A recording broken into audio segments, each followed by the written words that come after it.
When you come to Nigeria and you're impressed with places like Abuja, there are places like Lagos that are deteriorating by the day. Nigerians of your caliber in the diaspora, do you have a plan, a program that can generally change the landscape of the way we live in this country? I certainly don't have a program. I think the only way that progress can be achieved in general, which will bring about the betterment of the environment of the cities other than Abuja, let's say, is by local people being fully involved in the process. They know better than anybody, any outsider, what they want and what they need, and for a fair distribution of the resources of this country to be actualized. That's the best way of doing it. And accountable government. You can't have a situation where a governor receives huge amounts of money yet does nothing with it, and yet is unaccountable. That's clearly not viable. The National Political Reform Conference that just ended in Abuja, I mean, the contentious issue of resource control. You are from the South. What's your take on that? I was very disappointed by the attitude of certain parties in this country. I kept in touch with various of the members of that confab from overseas. I was watching developments on the internet. I was following it very closely, and I was supposed to meet one of the attendees in London, but he called me up. He couldn't travel because of the crisis over this resource allocation, so I was fully advised about it. And I found it quite disappointing and quite extraordinary, the attitude of certain sections of the community to what I consider to be a very fair claim from the South community. And it's not because I'm from there. In fact, I come from Cross River State, which has a very, very small oil production, so it wouldn't affect us that greatly anyway. And definitely we have no environmental devastation there. The oil actually, unfortunately, was in the Bikasi place, which has been given away to Cameroons, as you know, so we've lost out again. But I've been to Warri. I was born in Warri. And from 1993 to 1998, I used to pass by road from Lagos to Calabar. I was living in Calabar, to Warri. I used to go to Mitchell Farms to buy day-old chicks for our feed mill in Calabar. And I was absolutely devastated by the lack of development in the region. Roads, main roads washed away, villages without drinking water, polluted rivers. I stayed in Bugama. In Chief Amakri's backyard, there was a huge wellhead with a flame where they were flaring off glass day and night, so the sky was always red.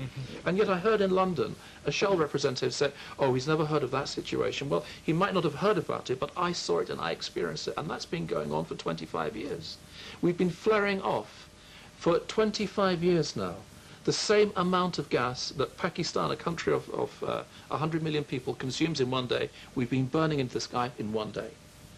25% of all the world's associated gas that's flared off in the world has been flared off in Nigeria, instead of being used for for cooking. But you must be aware that the efforts to change all of that. Oh yes, now that the government has pressurized the oil industry, and now that the oil industry has seen the economic motive, because gas is in very short supply. British Gas are here chasing after gas. British Gas are here. They want to build another LNG plant because gas is very short in Europe at the moment.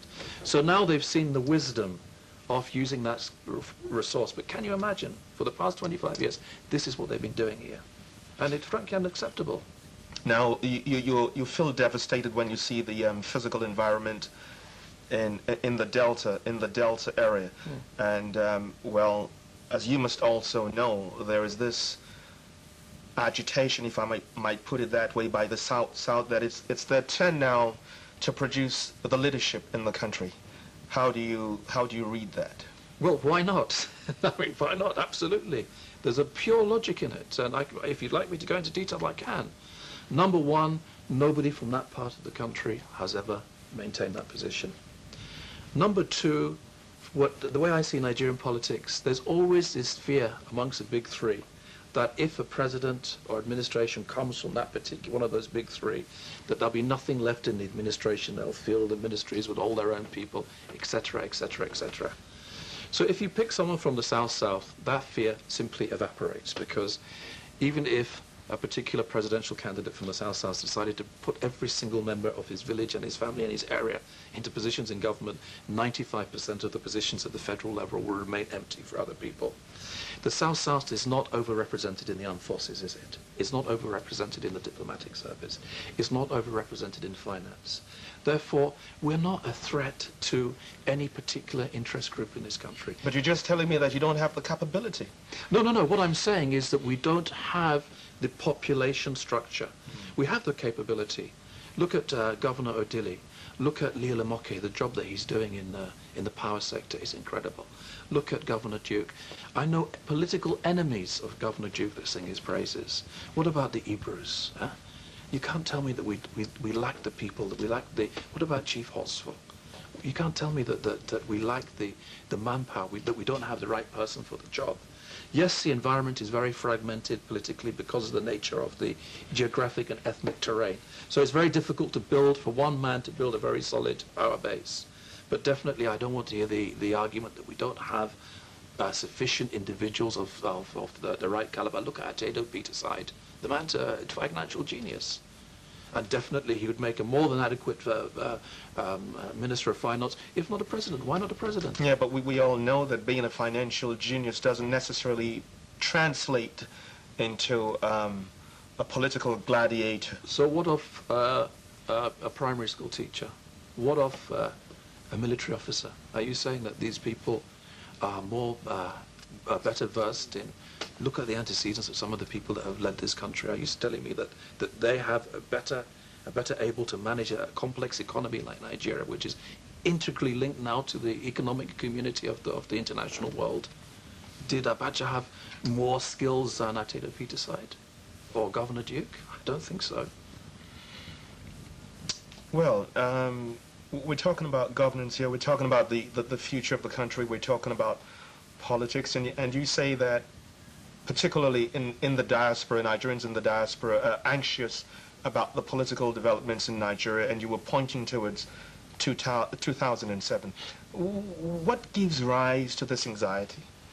As I said, the political landscape is incredibly fragmented. Both the main parties also appear to have internal conflicts which seem incapable of resolution. And there seems to be a very firm opinion that the two main parties could fragment into various interest groups. As I was also saying, it's very difficult to define individuals out there, whether in the north or in the southwest or in the south-south or the southeast, who have a real control over their particular area. So everything is fragmented. Plus, but do you have to? I mean, as things evolve, as we get closer to 2007, would you be surprised to see some new leadership emerge? Well, we hope. That's. I'm sure every Nigerian hopes that we will have some new leadership. We don't want to go back to the people that we know. The American bankers... But why not? Why not? Well, I'll tell you exactly why. The American bankers have a proverb. They say the best indication of future performance is past performance.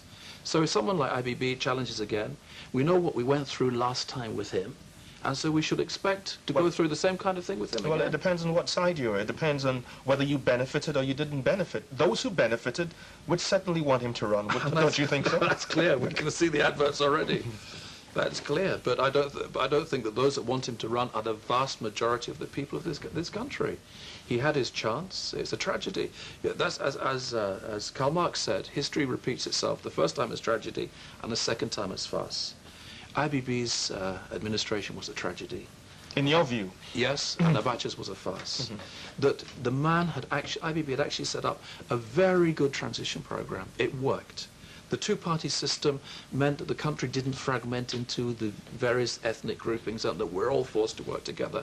To the stage that we got to in November '92, where the main candidates for the presidency were Umaru Shinkafi, Adamu Chiroma, and Shehu Yar'Adua. And no one was complaining. I didn't hear a single person, apart from a few minority people, that didn't really like the whole arrangement. But the vast but people were complaining. Maybe you weren't listening. Maybe depending on who you were listening to. But in general, yes. most people were happy with that prospect, and there wasn't this idea that these people is from the north. Well, you know, it wasn't like that. It wasn't like that. And I can tell you something. I'll let you into a little secret. When Abiola contested, I can assure you that a lot of people in the NRC were supporting him over Bashir Tofa. that Femi and myself, we were closer to Babagana Kingibe and Yar'Adua than we were to Cromakimi. So there wasn't this violent animosity in politics. But the whole thing was brought to a disastrous conclusion because IBB didn't want to go. I wasn't sincere about it. I'm not holding for anybody now, but he has said time and time again that it was more than just his decision.